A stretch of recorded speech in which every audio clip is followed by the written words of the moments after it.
Have you ever watched a crazy or wild documentary on Netflix and thought about how you'd love to ask them more about their story? Well, that's what today's episode will be for you. We've heard your request loud and clear, and we're here to deliver. In response to the feedback from the 2023 Queer Money Podcast Survey, where many of you expressed interest in hearing personal finance stories from non-experts in the field, we bring to you an incredible tale of resilience and empowerment.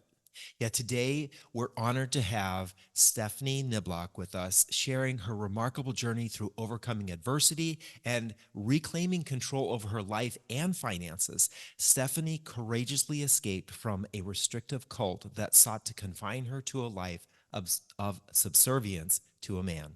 Through a combination of financial empowerment and determination, Stephani transformed her life, achieving both economic independence and personal freedom. She graciously shares her story, highlighting the challenges she faced along the way and the individual lessons that she learned. Stephani graciously offers actionable insights and advice to enhance our lives and financial well-being. This is Queer Money episode 502, and we're thrilled to dive into this empowering story.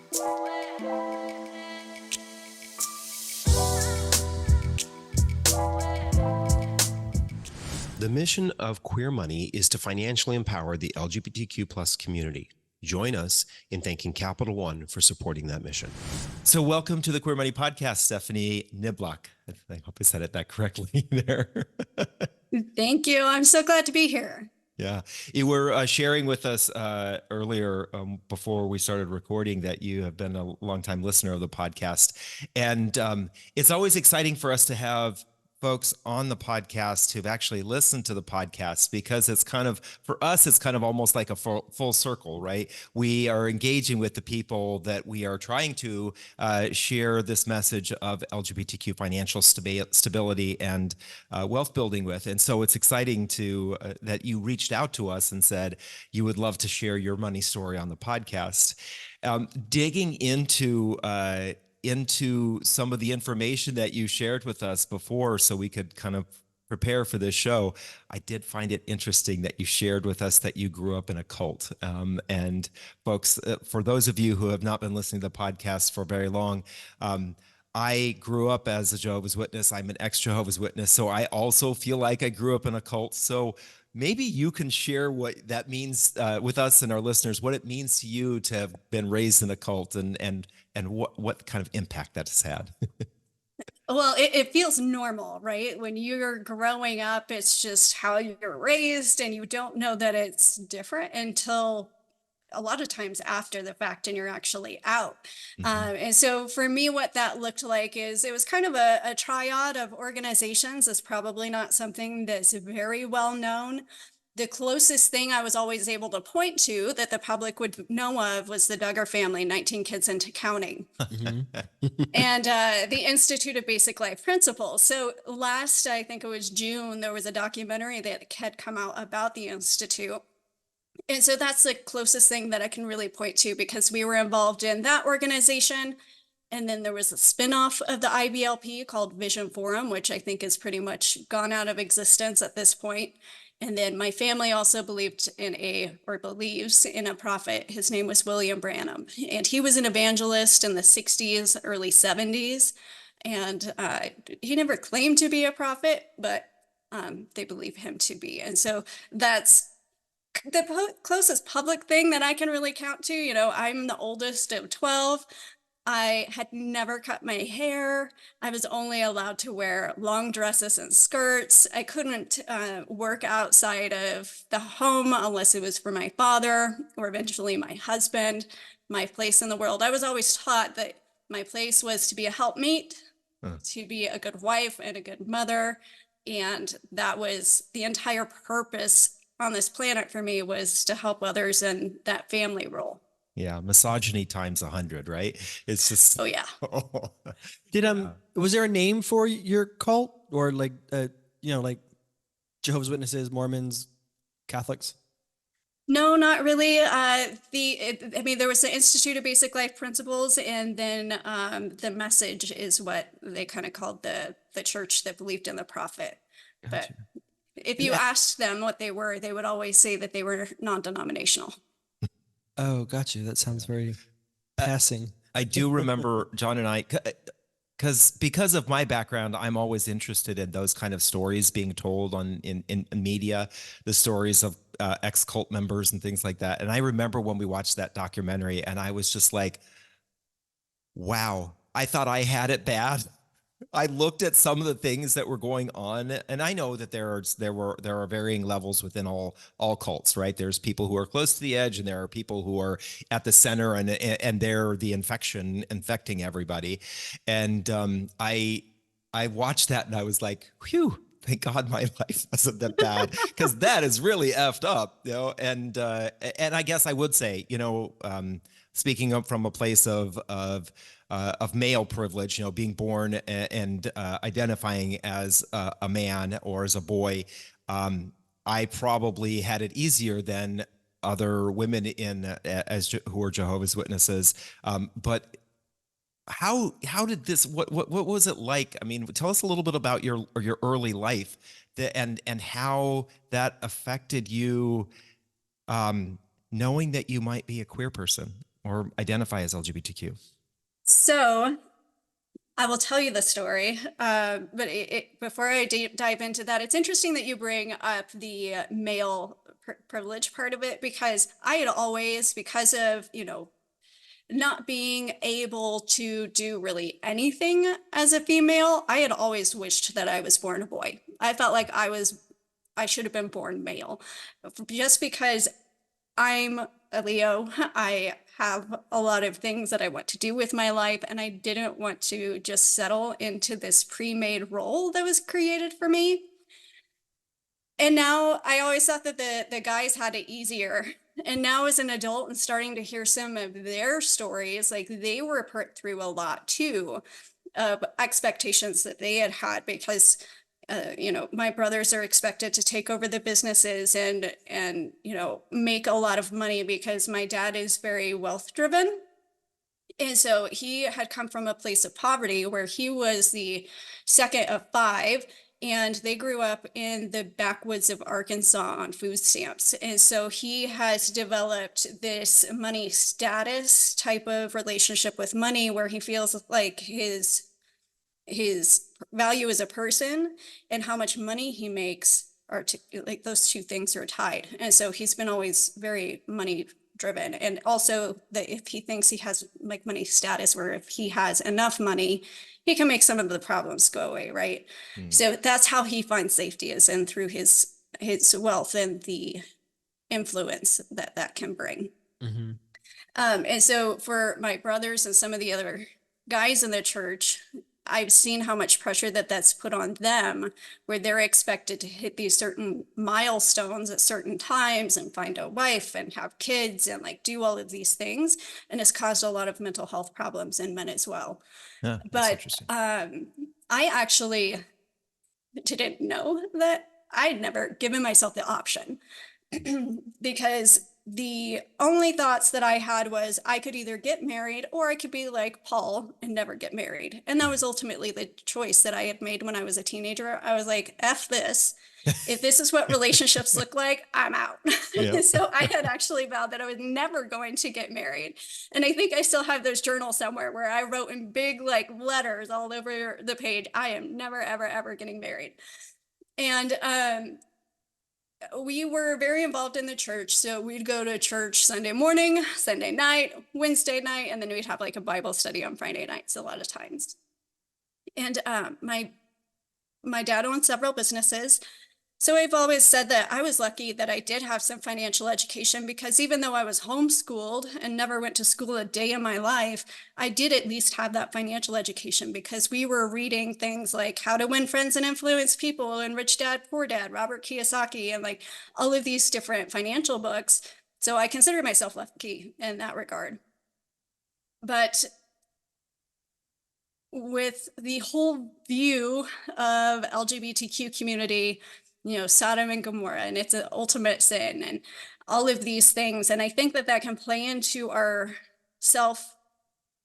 the way we see ourselves. Definitely. Because when we're raised as being told that we're lesser than, that can seep into our subconscious and kind of the way that we're built and wired. But I never gave myself the option to even think that I was anything other than straight, right? Because if you were straight, then something was wrong with you, air Right. quotes. And I had become very close with a friend of mine who was also in the church. And I think we were 16, I would say 16, maybe 17. And they had come out as being lesbian. Like I remember sitting watching this like creation versus evolution, like apologetics video in my dad's office building. And we're writing notes back and forth to each other.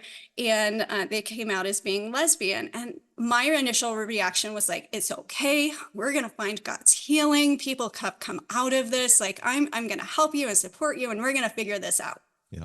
So then I went to the Institute of Basic Life Principles, focus on the family, these really conservative white right-wing groups, and I got everything that they had on the subject. And I'm a researcher. I love to learn. Like, that's just what I do. So I dig in deep to, okay, how do we cure this, right? And even, I don't know how, but somehow through reading these super conservative materials on sodomy and same-sex relationships and all these things, I somehow started seeing that things weren't adding up. I was like, if God is love, and that's like what we're here to do, is to learn how to love people and be like Jesus and do all of these things. And if God's our Father, how do we just condemn people and toss them out like that and make them like, it just wasn't adding up. And I started to see patterns, I guess, in some of the stories that I was reading. And I was like, maybe it just didn't make sense. So I couldn't reconcile it. So instead of helping cure my best friend of lesbianism, I reached the point where I was really struggling. I was questioning my faith, because one of the things within this church that we grew up in was you weren't allowed to even go to the pastor if you had questions. The line to God was through your dad or your husband. Like, you couldn't even ask questions to church leaders. You had to ask your father or your husband. And then you could pray on it and do those sorts of things. But you as a woman don't understand what God might be trying to tell you. So you're probably going to misinterpret it, and you need a man's help with that. And so through all of this studying that I did, and it was probably a period of a year, things just started building up and building up and building up. And the more I questioned things, the more they didn't make sense. And my mom had always said, you know, God was like our Father. And when I was a parent, I would understand. But I got to the point, you know, down the road when I did eventually leave and have kids of my own, I understood even less. And so I had ultimately reached a point where I just couldn't do it anymore. Like, my soul was being just stifled. I couldn't do it. So I knew I had to leave or I wasn't going to make it. And so it was the hardest thing I'd ever had to do, especially up to that point, was to make the choice to leave my little brothers and sisters. Like, that was really the hardest point of it, because there was also some abuse in the household. And as the oldest, I felt responsible to try to protect them. But I knew I had reached that point where I wasn't going to make it. So I had to leave. And so I did. I chose to, the only way that I felt like I could get out was to sneak out in the middle of the night. So a mutual friend of mine and my best friend had came to get me. I took what I could take and never felt more free in my life. Well, Wow. you know, So much to unpack there. there's a lot there. I'm picturing some of these documentaries that we've watched about these types of organizations and people who do that, literally grab whatever they have at their disposal, in their hands, and run because that is the only option for them. Can I ask? I guess this is a personal question. When you say you don't think you would make it, does that mean that there was potential suicide ideation? Yes. I mean, I got to the point where I was like, I just couldn't. And I figured it was better to be gone than dead. So Yeah. So can we dive into that just a little bit? Can you explain how it became either this or that? Like, I know you said that you started to read more and you started to see the conflict and things weren't adding up for you, but can you explain a little bit more about what that feeling was, what was going on in your mind when you were coming to this realization? Because it seems like from what you've shared before this interview and what you shared now is like, this is everything all these revelations you're having are completely contradictory to everything that you've been told for the previous, I don't know, 16, 18 years Mhm. up until that point. So what was going on in your head exactly? Can you share a little bit more about what that feeling was like? Because it's almost like the It, veil was being lifted, right? And you're starting to realize absolutely. that things are, nothing is what they seem. And that's an interesting storyline in a movie, but when it's somebody's real life, it could, it's very, I think, could be very overwhelming. For sure. And being LGBTQ, so when I was through part of this process of growing up in this situation, my mom actually would have us girls like sit down and list all of the values that we were looking for in our husbands. And so it wasn't until after I left and my best friend and I were living with their aunt for a while that I realized my best friend actually had all of those qualities. And so that's kind of when that opened up to me as, well, maybe I don't need a man, right? Like maybe this person could actually be my partner because they had everything that I was looking for at that point.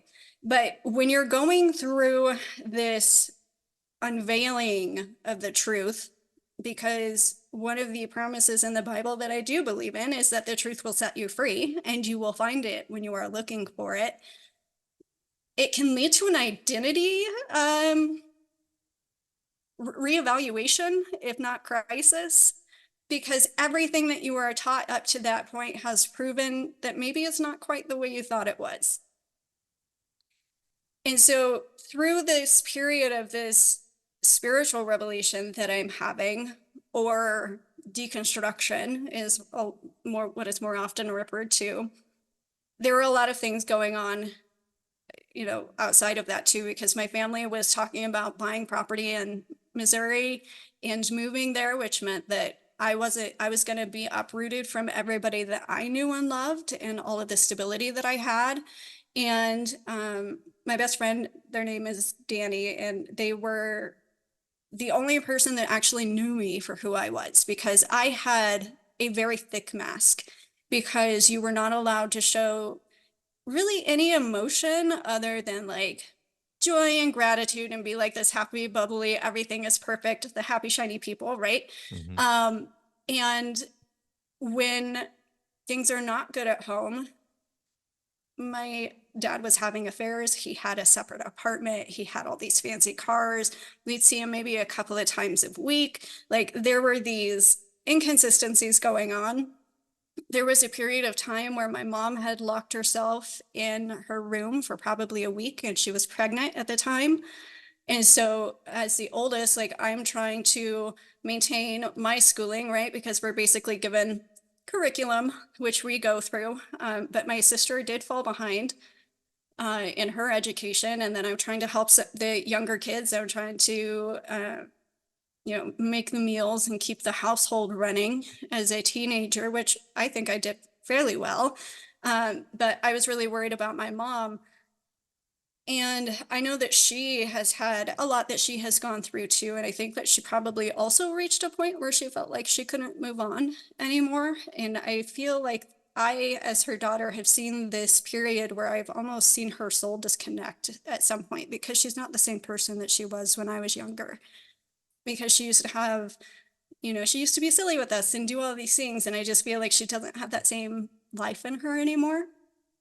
And so there was, these spiritual questionings and the religious questionings that I was having. I had, you're not allowed to keep any secrets from your parents. So I had told my mom that Danny had told me that they were lesbian, right? And so then she goes into protective mode, like, well, does she have feelings for you? And like, my dad told me that I was going to have to break up my friendship and all of these things. And so between breaking up the friendship, moving to Missouri, these questions that I had, the life that I was being like forced into, that just, you know, you have that inner feeling and your soul's just telling you, you cannot go down that road. It was a combination of all of those things where I was like, I can't, I just can't. Like, I stayed so much longer because of my siblings, but I knew I'd have reached a point where if I didn't take care of myself, I was going to be no use to anybody. Capital One Auto Navigator does more than just auto financing. We're here to help you find a car you love, too. Shop millions of cars from thousands of dealers nationwide. Research your favorite makes and models. Explore dealers near you and more. All on Auto Navigator. Thank you very much for sharing that. I definitely appreciate that. I think most of our listeners will appreciate that. And folks, if you're at this point wondering what this podcast episode is about, please remember that John and I say that personal finance is two pieces. There is the finance part and there's the personal part. And the finance part is transactional and it's the same for every single one of us. And the personal part is the part of who we are and how we were raised and where we were raised and the circumstances of our lives, how that informs who we end up being when it comes to money. It is our money story, and it helps us or hinders us when it comes to money. So I appreciate you sharing that. You did mention that that you did learn a little bit about money because you worked for your dad. Is when it comes to education and financial education, is that the only financial education you ever got? I'm a learner, and so I can't not learn new things. And so I'm always learning new things, whether it's finance or spirituality or biochemistry or psychology, whatever the case may Wow. be. You had I me to love to biochemistry and learn. psychology. Above my pay grade. It's interesting you say that because we just watched a short video on YouTube the other day talking about being, was it curious versus happy? No, wonder. Wonder. Yeah, always having a sense of wonder and always wanting to. Sometimes the sense of wonder is what we're really looking for when we say we want to be happy. And it sounds like you have this sense of wonder about how things work, how things are made, all that kind of stuff, which I think is an amazing and great thing to have in your life. If you just accept everything the way it is, then you probably are going to end up in a cult. Right? Yes, it's something that has served me well because, as I was coming out of the cult, I'd been working since I was 13 years old in my dad's businesses. And so I had reached a point where I had $13,000 cash when I left. And Wow. I'd been wow. working since I was 13 years old. So I was able to get a good job. That's how I got into tax resolution. That was like my first career step after leaving. I was able to get us into an apartment. I was able to buy my first car in cash with that money that I had saved, when I was living with my parents. And so I was off to a really good start. But because I had no boundaries, like boundaries were not allowed for women. And even though my partner and we eventually got married, we were up there the weekend it became legal in Iowa. And even though we were a same-sex couple, I took on the wifely role because that's what I most closely identified to, I guess. But as the wife, it's my responsibility to make sure that they're taken care of and their emotional needs are met. And there was so much that I had to learn. That relationship taught me so much, even in regards to just self-love. And I couldn't say no, or I didn't say no. And they later transitioned. And so I refer to them as them or he, him are the preferred pronouns now. And so going through all of that, they couldn't quite decide which career they wanted.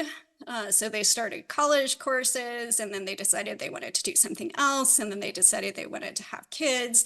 And, being in the oldest of 12, I was in no rush to have kids. But they told me that if I didn't have kids with them, they'd go co-parent with someone else. And that broke me. Hmm. And so we had tried for a while, and it didn't take. And then I was like, okay, just like hit pause, like give me a second to wrap my head around this. And so I remember very distinctly having a conversation with myself, like, okay, if you choose to have kids, this is not something that is happening on accident. This is a very deliberate decision that you are making. And you know the shiny is going to wear off, and you know that you're going to be left holding the bag. You are going to be the one that ends up ultimately responsible. And if you make this choice, you don't get to complain about it later. So these are conversations that I'm having with myself. And I think that it just is an example of how badly I lacked boundaries and the ability to just say no or take care of myself or do any of these things. And I don't regret that decision. It gave me two amazing daughters that I love very, very dearly. And they are why I do what I do. Like, they were part of the epiphanies that I have had. But it's an example of, I bought cars that we couldn't afford. We moved into a house before we probably should have, because we, didn't have adequate savings, but it was what they wanted. And so by the time we hit 2015, we had to file bankruptcy.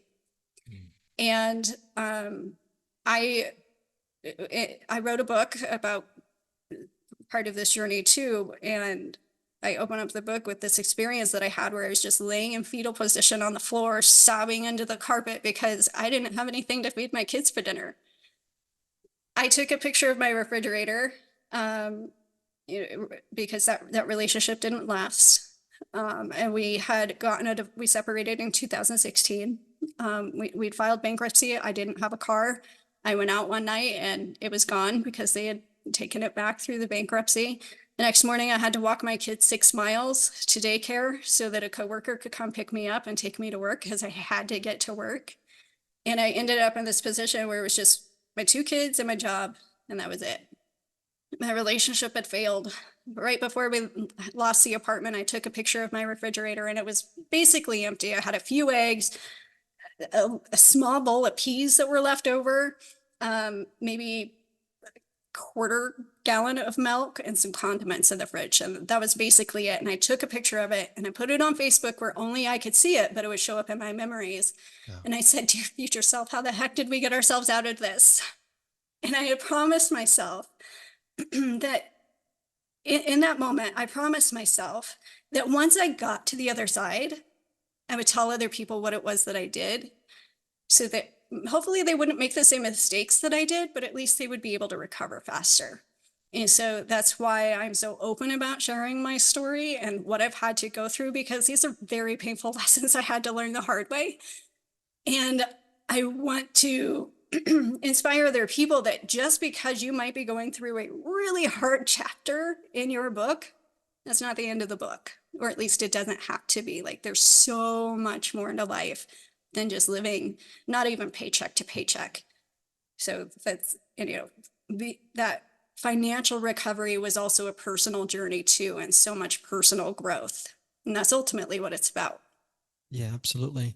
Thank you for sharing that. It's obvious that you feel this story still today because it's connecting with us so strongly. I'm curious, to dive back into the money side of things. It sounds like you did have some exposure to personal finance, and obviously you could save enough to save that $13,000. How, up to that point, how good would you say your education in personal finance was? Would you say it was pretty thorough? Would you say you had a rudimentary understanding, or you were expert level? Maybe not expert level, but I felt like I was pretty good with personal finance. Like, I knew how to balance a checkbook and how to budget. I knew concepts like compound interest and, the cash flow quadrant and things like that. So I felt like I had a decent understanding of at least the intermediate, maybe. Yeah. So when you found yourself in this place where you had this freedom and suddenly you didn't have any boundaries imposed on you, were you starting to feel any conflict with how you two were using your money and where this was headed? Or were you just kind of, I think like to the extent that your story does parallel to mine and David's at all, we had all the expert knowledge, the theoretical knowledge about how finance and money worked, but we were not living that way in any way, shape, or form. So I'm just kind of understanding, like, was yours story similar in that, yeah, you had this knowledge, but you were still just trying to get over the trauma of your childhood, and that you just couldn't put those boundaries on yourself just yet? Yeah, I made choices that I knew were not the best choices to make, but they were so. For example, my partner was having some, digestion issues, and so they wanted to go see a nutritionist. And this nutritionist, I think, was like $3,000. Like, it was thousands of dollars to get these tests and whatnot. And so I pulled money out of my 401k to pay for all of these testings and the diet and all of those things. And it is a conflict because you don't want to pull your investment resources to put into something like that. But they didn't have a stable income that was coming in, so they couldn't pay for it themselves. It was my job, quote unquote, to take care of all of their needs. And so those were decisions that I made. Another decision that I made was buying cars that I did not want. And I balked at it a little bit, but no boundaries. And so we still got that car, even though it's in my name and, my credit. And they were also tied to it, but they couldn't really get it without my income and things like that. And so it was a inner conflict, but our traumas make us go against what we know is better. And there's certain wirings that go into place that are hard to combat when you're not aware of why you're doing those things exactly. Because I think that in the LGBTQ community, you've talked on your podcast before about knowing your value. And you've also talked about how a lot of people don't necessarily have an income problem, but a spending problem. And I've seen that this value and understanding your own personal value can really go two different ways. You might be overspending, which is what I had done, buying the cars and the houses and the bags and the shoes and all of these other things to prove, air quotes, that you are good enough to be part of that group, because maybe you've been told that you would never fit in, or that you weren't good enough, or you were bullied. And so you're trying to buy that approval to a certain extent. But it can also go the other direction of maybe not asking for the raise or not putting in that job application because you don't feel like you're good enough. And so that's one of the things that I'm trying to get the word out on, is you are good enough. Like, you have all of these experiences and knowledge and interests that nobody else is just like you. And you've got a value that nobody else can bring. And so go for it. Like, the worst that, stop telling yourself no before other people tell you no. Yeah, absolutely. I'm going to ask a personal question. I'm going to give you the option not to answer this. I'm just listening to the way that you're describing yourself and your relationship with the person you were with. And I kind of almost feel like you two may have settled into a little bit of the role expectations that were similar to when you were in the cult of, as you said, I accepted the wifely role. They accepted, I'm assuming then, the husbandly role. And we know what that relationship or that dynamic was within the cult. Did you feel like you couldn't stand up for yourself? Like you couldn't question, you couldn't say, hey, this isn't right? And that is a part of your money story, is the fact that I felt more comfortable getting back into this role that I thought that I had been taught I should be practicing. And they maybe moved into the role that they thought that they should be practicing based on their gender identity or their gender expression. Yes. So the other thing that plays into that is conflict, because conflict was physically dangerous when I was growing up. Yeah. So that sense of conflict is suppressed. Like, you don't want to rock the boat. You're always walking on eggshells, because if you rock the boat, and you put a boundary in place, they might get upset. One, they might leave, and then you're never going to be loved ever again. And you'll just spend the rest of your life in solitude and misery, right? Like these are the stories that we're telling ourselves. Right. Or two, they might get upset. And even though I knew that they would never be physically abusive, like I still had that wiring from the way that I had grown up. And so it didn't feel safe. And to be quite frank, this is something that I am still very much aware of. My husband now, his name's Joe. He is the most patient, kind, stable person you could ever possibly hope to meet. And it's still hard for me to speak up sometimes. Like I have to have these pep talks with myself, like, okay, you can do this. This is what we're going to say, and this is how we're going to do it. We're going to make sure the timing's right. But it's something that doesn't necessarily come easy without practice. And it's something that I have to work on. And it would be curious to hear my Danny's, my first husband's experience and kind of how he felt about that, because I'm not sure what his perspective is. And that would be really interesting for me to know too. But I certainly fell into the wifely role of taking care of everybody and not having those boundaries don't rock the boat because it's not safe. Yeah. It's As you were telling the story, I thought to myself, I would love to get their story too, because it would to match it up. Because I do what I think is kind of interesting, and you probably can't answer this. Is I wonder how easy it was for them to sort of move into the husbandly role, if that's what they ended up doing, not having grown up with that sort of expectation. I mean, that's an interesting story there too. Yeah. But I know we probably can't answer that here. Right. I wish I could. That might be something that we'd have to dig into, because we did grow up in the church together, and it would be interesting to see what those thoughts were kind of settling into that. I will say one of the things that I did love about what you were talking about during your rock bottom moment is the fact that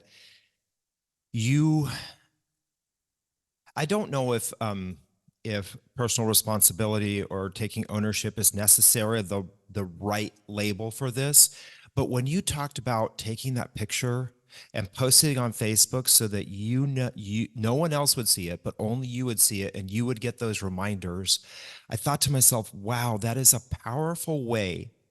You know, oftentimes we go through traumatic experiences, and for lack of a better way of saying it, many of us continue to just relive that trauma and feel sorry for ourselves because of that trauma. You actually said, this was a traumatic experience that I lived through. I'm going to park it in front of myself so as a reminder to never let this happen again to myself, to stay away from the thinking, or at least try to stay away from the thinking that let you get into that. And so I appreciate that. Have you continued to do that? Because it seems like to me that would be such a smart thing to do on a regular basis. Take these pictures and post them to your Facebook memories so that from time to time you get a reminder of something you're grateful for, something that was traumatic, something that you learned from, all these life experiences that nobody else needs to know that you're kind of documenting for yourself and why you're documenting them for yourself. But I love that. Do you keep doing it? I do. I also journal. So each of my kids have a journal too, where I write to them like little memories and like, hey, you should probably watch out for this as you get older. And then I'll give those to them when they graduate high school or become an adult. But when I had gone through the divorce, I was like, if I ever put myself through this again, it's going to be worth it. So I started making a list of, again, all of the things that were non-negotiables for me if I was ever to go into a relationship again. And I ended up with getting frustrated. I was like, well, hell, if this person doesn't exist, we're really going to shoot for the moon. And I put some frivolous things on there too. And ended up with a list of like 33 things. And my husband has 32 of those 33 things. But he fell short. He didn't own his own business, which was on there. But when I was digging into why that was important to me, it was because I wanted them to be ambitious and like have these goals and dreams and things to work towards, which he has. And so he ultimately has all 33 things if we dig into it. But like when I was single, I would put something on there like, don't you ever take this person for granted. Like because I knew that I think that some of us just have this inner gut feeling that something is meant to be or not to be. And so for me, I knew that this person was going to show up. Little did I know, I'd already known him for a couple of years. But I would put on there like, someday maybe you're going to have a grandparent for your kiddos that are going to make them cookies. And so I'd put stuff like that on Facebook where only I could see it. And then a couple of years later, my husband's mom is in the kitchen baking cookies with my kiddos and those types of things. So yes, I do still utilize that as reminders for the things that are difficult, to not take things for granted, but also to just express the gratitude for the amazing relationships that I've been lucky enough to develop. Yeah. Nice. I love that. I'm just gonna, sorry, I know you wanted to say something, but I'm just gonna say, I absolutely implore you all to do this kind of thing, to post things that you will be your reminders of how grateful for you are for the good things that you have in your life. Because it's so easy for us to get used to the conversations in our head, especially because of the stories we have of how we were raised or the culture we were raised in about how horrible life is. It's so important to balance that with the really good things that have happened in our life, because it's, you know, mentally, we spend more time and effort thinking about the bad things in our life, and we pass over or think a lot less about the good things that have happened in our life. So we need some sort of trigger there that says, yeah, you got a good life sometimes. Yeah, absolutely. So you talked a little bit about, you hit your rock bottom. There was hardly any food in the refrigerator. You had to file for bankruptcy. What were the initial steps that you took to say, okay, we're gonna turn this thing around because it can't keep going in the trajectory that we are? Are you ready for some fireworks? Okay. Yeah, totally. We haven't had fireworks yet. Yeah, it's been a crazy, interesting story so far. I don't know. You're going to impress us even more. Do I need to refill my coffee? Yeah, so it's not going to seem really impressive, but honestly, the first step was I had to change the way that I was talking to myself. And the epiphany that I had, like, we had this cherry red Chevy HHR. I called it the cherry red hearse because this was one of the cars I bought that I should not have bought, and I hated this car. It was always breaking down. I had to go buy a new piece for it. My kids were little. I think they were like 9 months and maybe 2. It was after work. They were hangry, crying. I had to go to the auto shop and pick up another piece. And I came out, and you know how I don't know if you do this, but I grumble to myself sometimes when I'm grouchy. And I was like, I can't go get another job, and we're just always going to be broke because Daniel won't watch the kids. And what I realized there was that I was saying I can't go do something, and I wasn't using the right words. I could go do something. I could go find somebody else to babysit the kids. I could go get a second job. The real word was I wouldn't, because I was walking on eggshells. And it was like that light bulb moment that I realized I was, in the words I was using, shifting the blame to somebody else. And I was making myself a victim of circumstance. And so in that moment, I promised myself that I was only going to tell myself the truth. So instead of saying I can't, I was going to say I won't, because then it becomes a choice. You have the option to do something about it. And if you make the choice, then you get the reward or consequence of whatever that choice is going to be. But it was not, I was not going to shift the blame to somebody else. And learning that we can't control other people, because that's one of the things that we humans really like to do, because it seems easier to try to change somebody else in the things that we don't really have control over, versus changing ourselves and taking responsibility for what we do have the ability to change and stop making those excuses. That was really hard to learn. But that was, quite frankly, the first step that I had to use. Was I had to get honest with myself. That is so powerful. And I think it is a fireworks moment, because I think for so many of us, we're looking for something grander and bigger outside of ourselves to change our situation. We're looking for this person to be the president, or this law to change, or for boss to give us a big raise, or we get a big raise, or whatever, or we finally become insta famous, or whatever the case. We're always looking for something outside of ourselves. And what I'm hearing you saying, I think, and correct me if I'm wrong, is that it's all inside of you, and it's not going to change until you change. 100%. the circumstances of your life aren't going the direction that you'd like them to do. I mean, we've all gone through traumatic times. We've all gone through challenging times. We can go into a victim Olympics to decide of who's had more traumatic experiences than others, but that's really not going to get us anywhere. If we're not on the path to achieving what we want, or we don't have the life that we want, you're saying it starts inside. 100%. Yeah, that's I mean, a swallow hard moment. I think that's at for the a root of lot- it. I think of everybody's money story is whatever the challenges are. I mean, you can kind of almost tell what you're interpret what you've been telling yourself your whole life by your current circumstances. And it takes that inward reflection to say, okay, if I'm not exactly happy with this, whether it's, specifically my money story, then what can I do to change it? Because I do have options.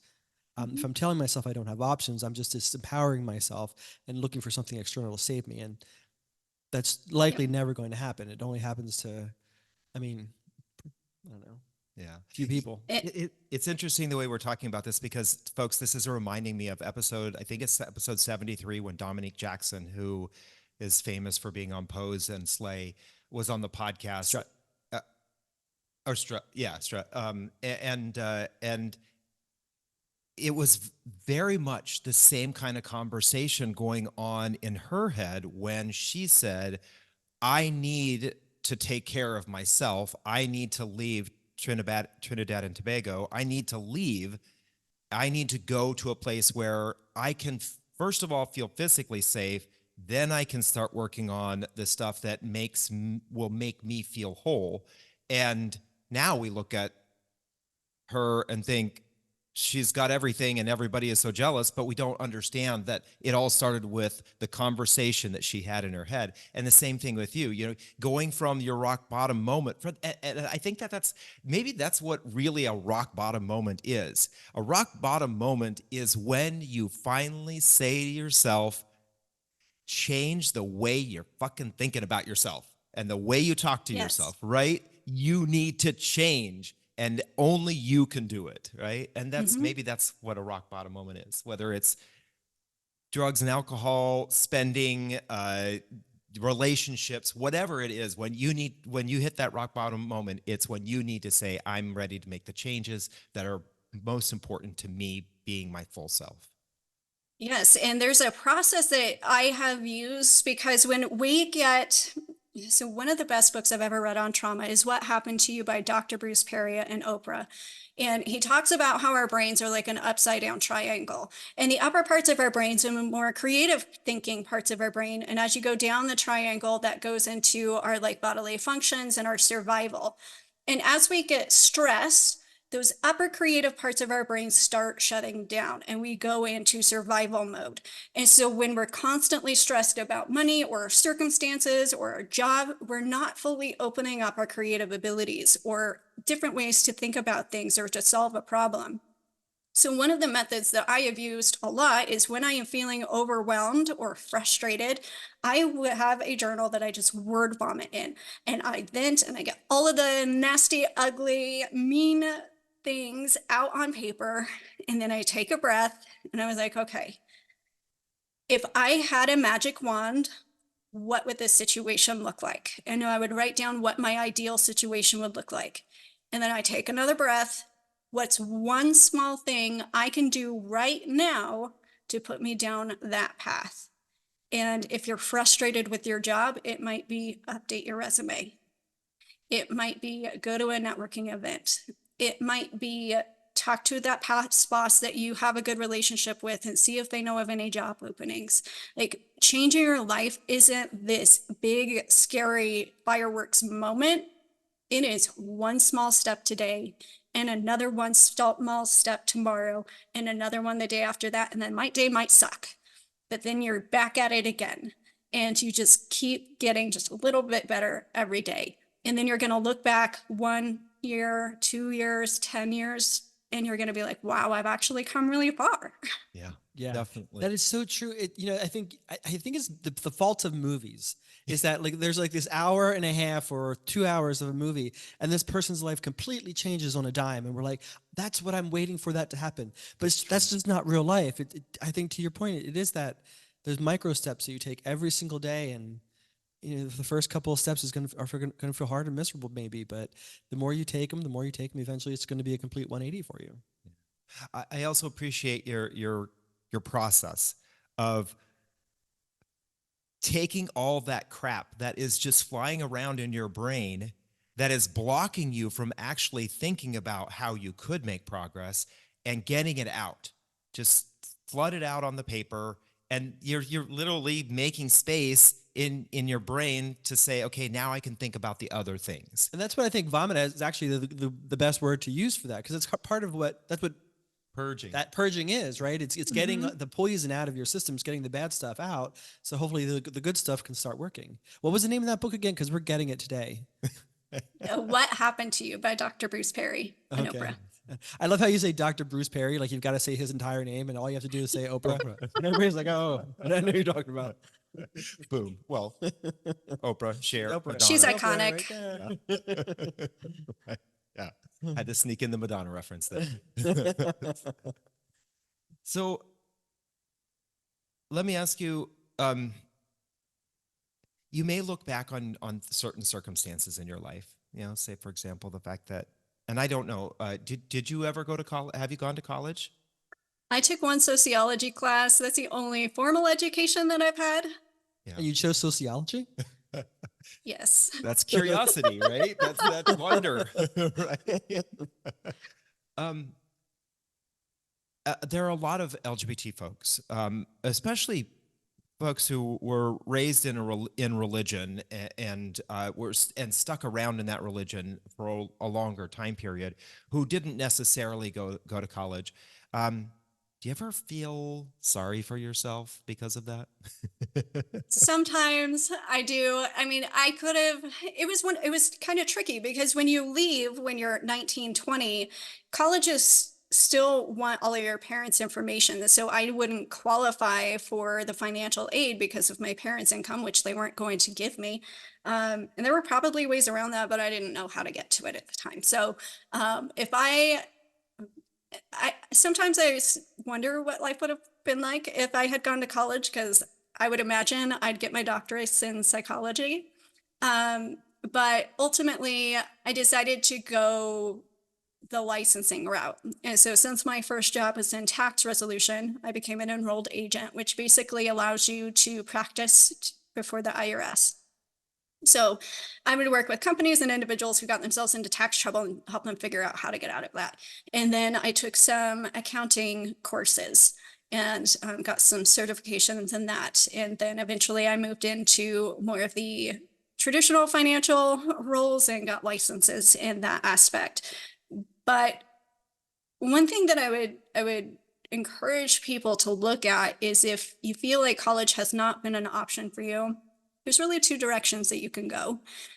There are 36, I believe, states that offer scholarships, grants, or some kind of tuition-free programs or licenses or enrollments or certifications for people to start getting into careers that they really need people in. So nursing, early childhood education, firefighters, law enforcement. I know here in Colorado, the state has a program where people can get certified in those fields because they need people so badly.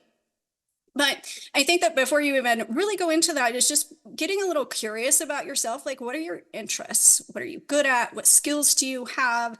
Because then that will help you narrow down what path to go in. And you had mentioned in an earlier episode when you were talking about venture capitalist and getting funding, where your guest was going into the cannabis industry, and how it was very synchronistic because he had gone to a dinner with a very knowledgeable person who was talking about the benefits of cannabis. And then he, was able to kind of, through different synchronicities, get into this whole other industry that he really loves and enjoys. And so I think that just following your interests and being open and curious about those things can lead you down paths that you never would have imagined were available to you. And just get a little curious about yourself and see what's out there. Yeah, I love that. Somebody listens to our show. I was just going to say, you're the person. No, but I do really appreciate what you're saying. from personal experience, when I came out, I was 26, and I went and got a full-time job before I came out because I didn't have any money saved because I was serving God, and so all of my time was spent serving God. So I was barely getting by financially. Literally, I had to ask my parents for money on a regular basis, and they were happy to do it because I was serving God. But when I came out, there was a time period there where I literally, on top of not feeling like I was good enough because I was a gay man, I was also not feeling good enough because I didn't have an education. Right? I didn't have a college education. I go to networking events, or I go to talk with people at work. I will be honest, I actually lied a number of times to people saying that I had an education or parts of an education that I didn't. So did George Santos, and it worked out well for him. Yeah, I don't know about how well it worked out for him. Thank God I'm not doing cameos to try to make enough money to live on. He's expensive now. But I do appreciate that you basically are giving us telling people what some options are. That there are options out there. If you're a queer, especially younger queer people who don't have money and have come out, have left a family situation or a situation where they had to get out for their physical safety or mental safety, this is an important thing to think about. You don't have to go borrow $100,000 to get an education so that you can make enough money to be able to pay back that $100,000 and live paycheck to paycheck. There are lots of ways to get yourself started. And to be clear, I didn't go back to college until I was 29, and thankfully, I learned a few things, and one of those things was that I worked for a company that would pay for almost all of my schooling as long as I went to a low-cost school, and I did.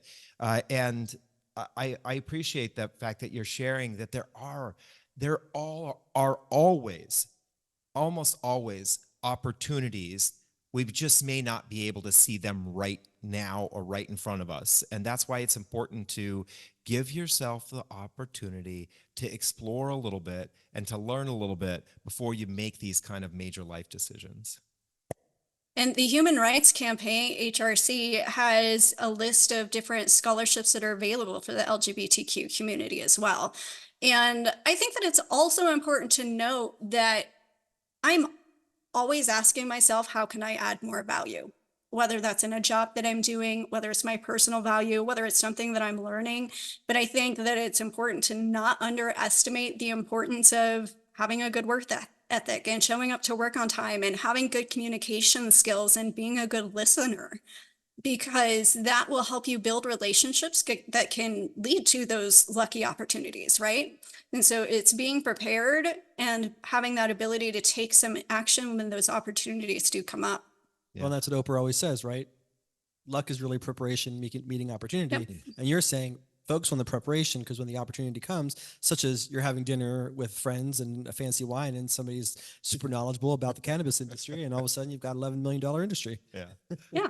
I'll also add, I know that we are right now in a culture, work culture, where a lot of people feel like adding more value is something that they don't want to do because they already feel like their company is taking advantage of them.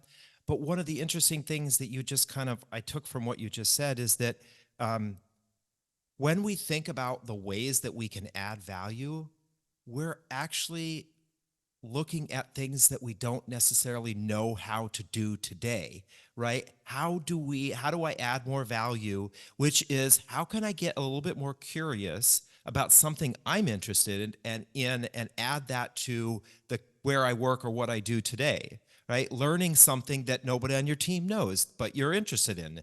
That is a way that you could actually impress the people who make the decisions as to who gets the raise or who gets the bonus, right? And you're doing it for yourself, right? You're doing it because you're curious. You're doing it because you're interested in it. You're not doing it so that you can make the shareholders richer or you can make your boss look good. You're actually doing it for yourself. The side benefits are that there's a possibility it may give you a promotion, or it may give you a raise, or it may give you a bonus. And you work yourself into a career that you actually love and enjoy instead of a job that you dread going to on Monday morning. Yeah, definitely. Absolutely. Absolutely. So I'm curious. You had this complete transformation in your life. It sounds like you had some major challenges to overcome, and seems like you've overcome them quite successfully. What would you, who you are today, what would you tell your 12, 15, 18-year-old self, and what they were going through and thinking at that time? I would tell her, just do the best you have with what you have today. And when you know better, do better. I love that. Isn't that that's kind of similar to what It's Maya Angelou. Maya Angelou says? Yeah. She's amazing. Yes. When you know better, do better. Exactly. Exactly. I love that. So where are you at today? Tell us about what you're doing with your money story today. So one of my purposes in following, what I'm interested in, my background, and there's a podcaster I listen to, his name's Ed Mylett, and he talks about how our experiences put us in a position that we are uniquely qualified to help people who we used to be just like. And so I now sit on the board of trustees for a local family shelter here in the Springs, Family Promise. I get to provide them with trauma-informed financial education. And that's ultimately what my company, Be Your Money Hero, does. It's just, I want to get this information out there so that people know, regardless of what your story looks like right now, that's just the starting point. Like, there's so much more that you could be meant for or do. And so don't settle. Just take a look at what that ideal situation would be and just do one small step today, just one small thing. And so it's just sharing my story. I hope that it makes a difference for other people, because I see this shift in. So there's another book that I'll recommend. It's called It Didn't Start With You. And he talks about generational trauma and how for 3 to 4 generations, our parents and our grandparents' traumas can actually be wired within us. And so we react in certain ways because of that trauma. But we're starting to come out of that. And as we're coming out of the Depression and World War II generational DNA wirings, we're seeing society shift with that. And so instead of just working for one company all of our life and relying on a pension, I'm seeing more and more people working themselves into careers that they actually love and enjoy, and being able to, they don't necessarily want traditional retirement. They want to work when they want, how they want, for who they want, doing work that they love.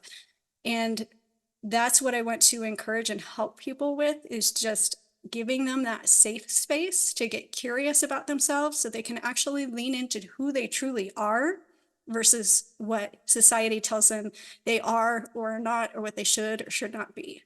Yeah, I love that.